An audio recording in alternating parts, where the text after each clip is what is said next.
Bismillah, Assalamualaikum warahmatullahi wabarakatuh.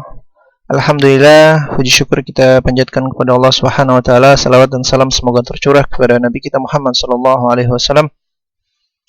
Baik teman-teman semua, apa kabarnya? Semoga selalu dalam lindungan Allah Subhanahu wa taala, dijaga kesehatannya ya. Dimudahkan segala urusannya. Amin ya Allah. Ya Rabbal alamin. Baik teman-teman semua, pada kesempatan kali ini saya akan membahas materi masih tentang fungsi kuadrat, yaitu matematika untuk kelas 9. Nah, fungsi kuadrat ini adalah materi terakhir ya, atau bagian terakhir, yaitu adalah penerapan fungsi kuadrat. Nah, teman-teman jangan lupa untuk mereview. Kalau masih bingung, review lagi aja dari awal pertemuan hingga akhir ya. Kalaupun mungkin masih ada bingung Pak, saya misalnya bingung Pak, bingungnya di mana, silahkan tanyakan aja langsung atau mungkin bisa melalui WA ya. Itu saja. Baik teman-teman, kita langsung mulai. Jangan lupa subscribe ya, like and share-nya. Kita langsung mulai, yaitu adalah kita akan masuk ke penerapan fungsi kuadrat. Nah, ini adalah materi terakhir ya, penerapan fungsi kuadrat. Nah, ternyata setiap pembelajaran matematika itu ya tidak terlepas namanya penerapan ya.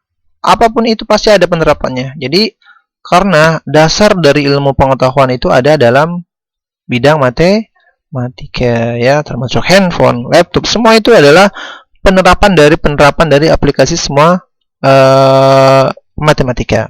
Nah, penerapan fungsi kuadrat dapat kita temui dalam kehidupan nyata sehari-hari. Misalnya apa sih? Dalam matematika berkaitan dengan luas dan volume maksimum ya. Misalnya dalam fisika berkaitan dengan gerak berubah beraturan ya. Teman-teman kalau belajar fisika pasti ini ya. Dalam olahraga berkaitan dengan lintasan bola pada sepak bola, bola voli maupun tenis lapangan. Dan dalam teknik sipil atau arsitek misalnya berkaitan dengan konstruksi jembatan gantung. Nah, ini dia menggunakan fungsi kuadrat dan lain-lain, masih banyak tentunya. Ini hanyalah contohnya. Misalnya saya hanya sebagian kecil dari penerapan fungsi kuadrat. Nah, teman-teman perhatikan. Kita ambil contoh salah satu di sini, teman-teman ya. Nah, sebuah persegi panjang berukuran panjang X cm dan lebar 5 dikurang X cm.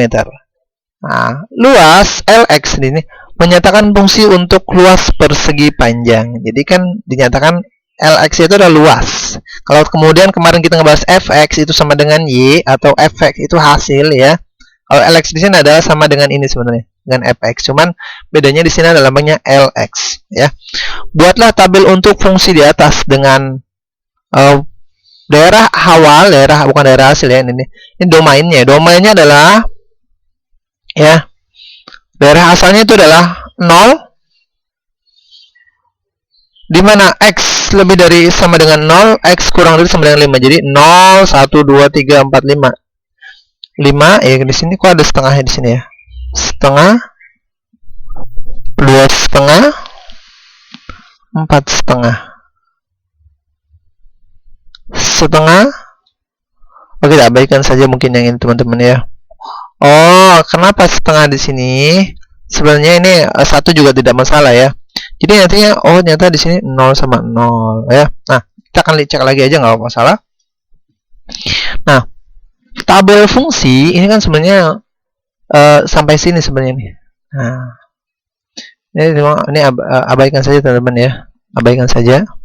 Jadi kalau X-nya setengah, maka di sini adalah 2 setengahnya, sama aja sebenarnya.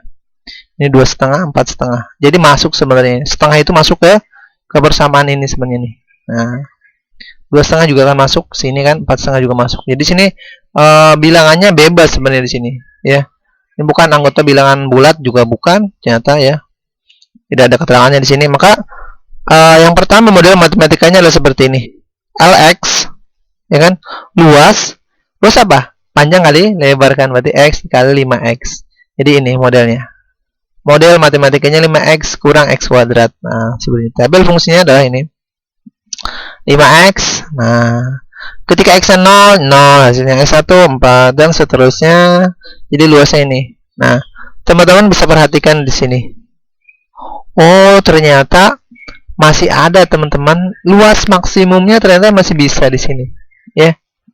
Oh, ketika 2,5 ini kan masih ya. Ketika 2 sama 3 itu masih 6 ternyata. Coba kalau 2,5, oh ternyata 6/1/4. Nah, fungsi ini adalah dari sini, harusnya di tengah sini. Nah, untuk mengetahui nilai maksimumnya, jadi nilai nanti luas maksimumnya ini. Nah, buatlah grafik fungsi Y. Nah, grafiknya seperti ini pasti. Nah, ya. Oh, ternyata 2 kan? 2,5 di sini. Ininya 6/1/4. Oke. Kan?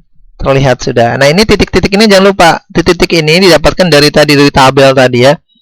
Perhatikan titik balik maksimum. Nah, ini. Panjangnya ternyata adalah 2,5. Kemudian lebarnya panjangnya adalah 2,5 cm ya. Nah, di sini perhatikan titik balik maksimum pada grafik fungsi disebut di samping. Nah, luas maksimum persegi panjang adalah 6,61/4 cm. Ukuran persegi panjang dengan luas maksimum adalah panjangnya X cm. X-nya tadi berapa? Ini. Nah, ya kan? Lebarnya berapa? Oh, lebarnya juga sama teman-teman, ternyata 2,5 cm ya. Jadi ini sebenarnya bisa dikatakan sebuah persegi, tapi bukan persegi panjang karena panjang sama lebarnya ternyata sama ya. Jadi persegi. Demikian, ini adalah salah satu contoh penerapan dari fungsi kuadrat. Baik, itu saja teman-teman yang bisa saya sampaikan. Singkat ya, insya Allah nanti ada beberapa contoh soal bisa dikerjakan. Mudah-mudahan apa yang saya sampaikan ini bermanfaat. Jangan lupa subscribe, like, and share-nya. Terima kasih untuk tetap menonton atau mereview materi-materi saya ya, walaupun mungkin sederhana ataupun mungkin karena keterbatasan keterbatasan tunjukan teknologi ya. Keterbatasan teknologi saya menggunakan metode seperti ini ya, karena keterbatasan alat ya. Saya optimalkan dengan seperti ini ya, dan waktu juga. Mudah-mudahan bisa dipahami dan bisa dimengerti. Silahkan kritik dan saran, saya akan buka seluas-luasnya di kolom komentar ataupun langsung ke saya pribadi. Oke, itu saja. Mudah-mudahan tetap semangat dalam belajar ya. Saya tutup. Subhanakallahumma bihamdika asyhadu an la ilaha illa anta astaghfiruka wa atubu ilaik. Assalamualaikum warahmatullahi wabarakatuh.